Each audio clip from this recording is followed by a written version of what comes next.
விறுவிறுப்புக்கு பஞ்சமே இல்லாத கொரிய web series the worst of evil விமர்சனம்.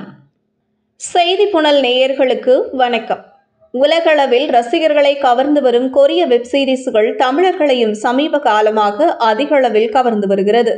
அதற்கு முக்கிய காரணமாக சமீபத்தில் நெட்ஃபிளிக்ஸ் OTT தளத்தில் வெளியான ஸ்குவிட் கேம் வெப் சீரிஸ் தான். அதன் முதல் பாகமே கொரிய வெப் சீரிஸ்கள் பக்கம் ரசிகர்களை கடத்திய நிலையில் இரண்டாவது சீசனும் அந்த வேலையை இன்னும் அதிகமாக பார்த்து வருகிறது.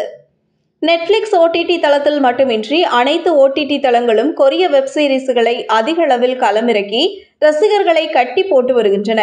கொரிய படங்களை போன்று விறுவிறுப்புக்கும் ஆக்ஷனுக்கும் கொஞ்சம் கூட பஞ்சமே இல்லாத ஒரு வெப் சீரிஸ் குறித்த விமர்சனத்தை தான் இங்கே பார்க்க போகிறோம். கடந்த 2023ஆம் ஆண்டு அக்டோபர் 27 டிஸ்னி பிளஸ் ஹாட்ஸ்டாரில் வெளியான இந்த வெப் சீரிஸுக்கு IMDb ரேட்டிங்கில் 8.3 ஸ்டார்கள் கிடைத்துள்ளன என்பது கூடுதல் தகவல்.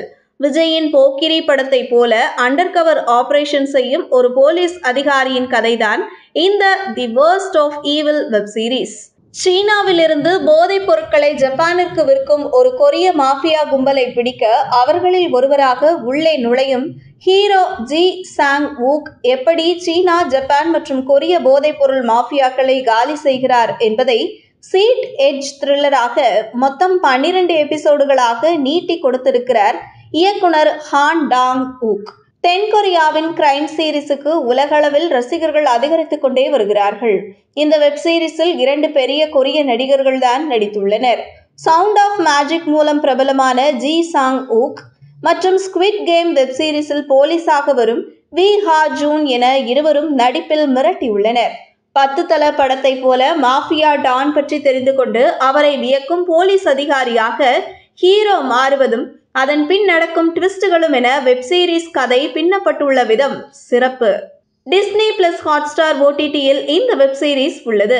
1990களின் காலகட்டத்தில் அமைக்கப்பட்ட கதையாக உருவாகியுள்ள இந்த ட்ரக் மாஃபியா கேங்ஸ்டர் கதையில் ஒரு அண்டர் கவர் போலீஸ் என்னவெல்லாம் செய்து அந்த மொத்த யூனிட்டையும் காலி செய்தார். அவர் போட்ட திட்டத்தில் வெற்றி பெற்றாரா? கடைசியில் என்ன ஆனது? தீமைதான் வெல்லும் என்கிற தீமில் செம்ம ட்விஸ்ட் மற்றும் திருப்பு முனைகளுடன் உருவாகியுள்ள இந்த வெப் சீரிஸை கண்டிப்பாக இந்த பொங்கல் விடுமுறைக்கு கண்டு ரசிக்கலாம். ஒர்த்தான வெப் சீரிஸ் தான் என ரசிகர்கள் பலரும் கமெண்ட்களை தெரிவித்து வருகின்றனர். இதுபோன்ற செய்திகளை தெரிந்து கொள்ள செய்தி புனலுடன் இணைந்திருங்கள்.